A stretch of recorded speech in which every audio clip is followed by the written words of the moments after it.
Hello everyone. By now you should know my name is Diego. And I will be presenting um, what I worked on for the zkApp's Builders program for this cohort, obviously.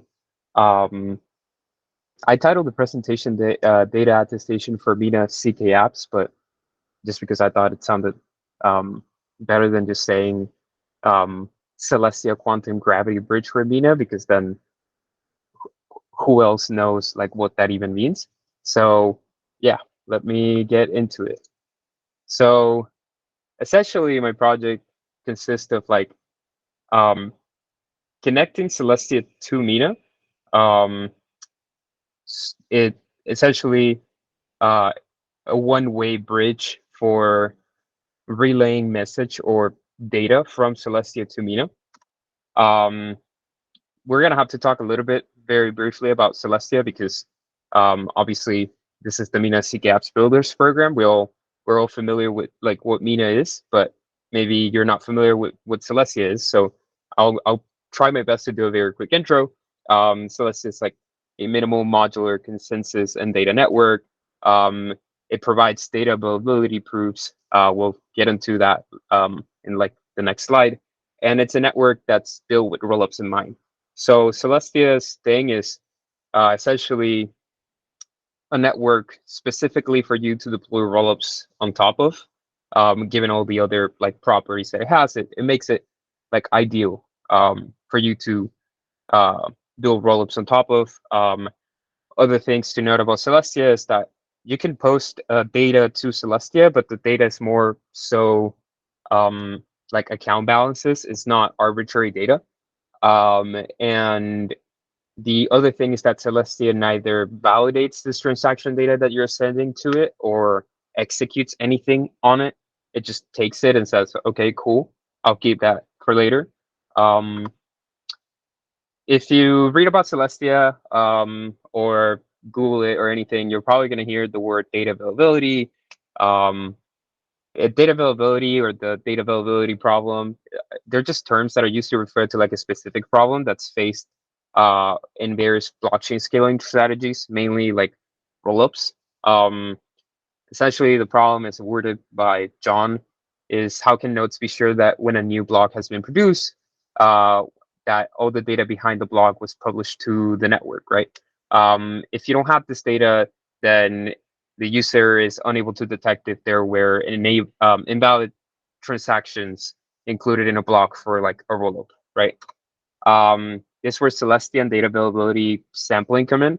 Instead of having to verify larger and larger blocks of data, Celestia essentially allows you to like this is going to be like a very poor explanation of data availability sampling, but it's like imagine you have that big block that I'm showing in the screen and you just take like small bits of it and then you're able to say, okay, this data indeed exists. Um, how this helps like Mina, right? Like why make this thing for Mina? It provides a form of off-chain storage, right? Um, since zkApps are limited by how many fields they can have and the storage that they can um, have, right? Um, Celestia can provide data availability proofs for apps that require verification that some data exists and is available. This is different from like off-chain, pure off-chain storage or IPFS, where you can actually retrieve the content of the data.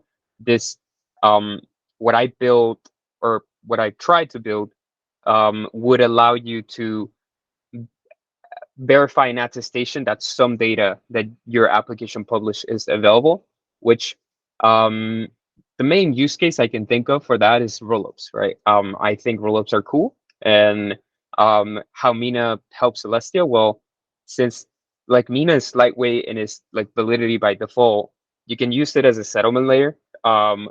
So essentially, if you think about rollups on Ethereum, it's just a blockchain on top of Ethereum that's connected to Ethereum by a contract that allows you to deposit into it, right?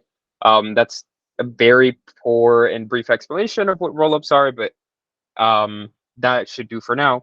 But if you read or think about just like CK rollups on Ethereum, They're not live yet. They're a pain in the butt to build, right? Like the EVM was not made to verify all these things, but that's not the case with Mina. You could, um, in a more easy manner, build zk rollups on top of Mina.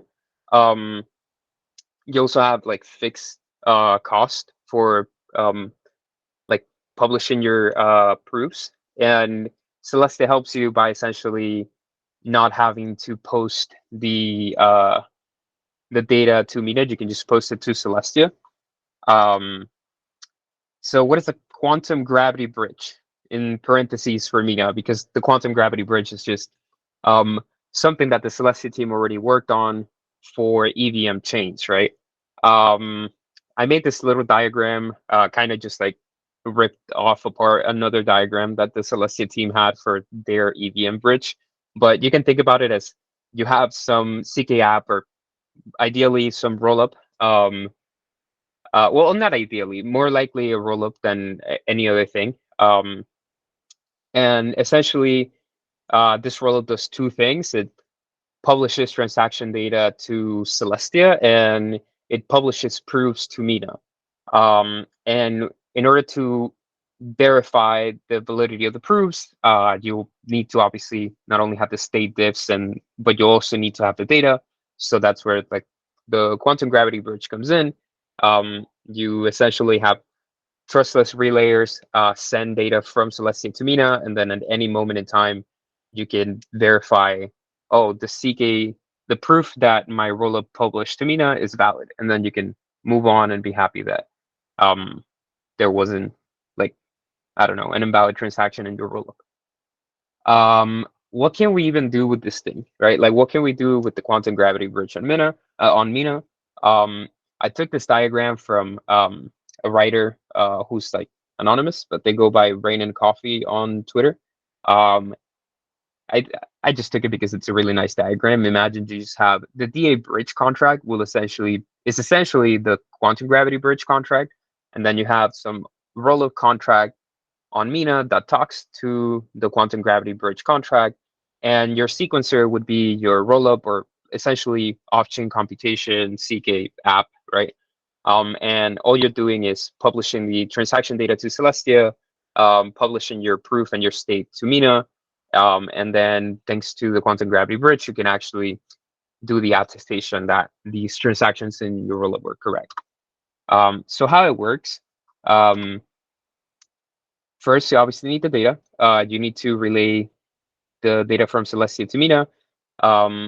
The EVM quantum gravity bridge is permissionless, so I scaffold mine to be permissionless as well, meaning anybody can relay this data from Celestia to Mina. This can be the rollup operator themselves or any third party, whoever's interested in relaying this data. I didn't write a relayer implementation, so there's no relayer implementation at the moment for my scaffold, but there also isn't one for Celestia's EVM quantum gravity bridge, since anybody can write their own implementation and decide like what language they want to use and whatnot to relay data from Celestia to Mina. But essentially, somebody out there relays data to this contract. We also keep track of like the validator set. Um, Essentially, the quantum gravity bridge keeps track of like the validator set or the Celestia validator set by updating its view of the validator with a function called update validator set that updates some fields, some state fields on the zkApp. And if more than 2/3 of the voting power for the Celestia validator set agree on the current view and have signed off on some event that was relayed to the quantum gravity bridge contract, then it's valid, and you just submit it with submit data root tuple root. That's what the function update validator set looks like. You take a new nonce and old nonce, some power threshold, a validator set hash. That's the state variable that we have in our zkApp to like essentially have like a view of like the current validator set. And we have a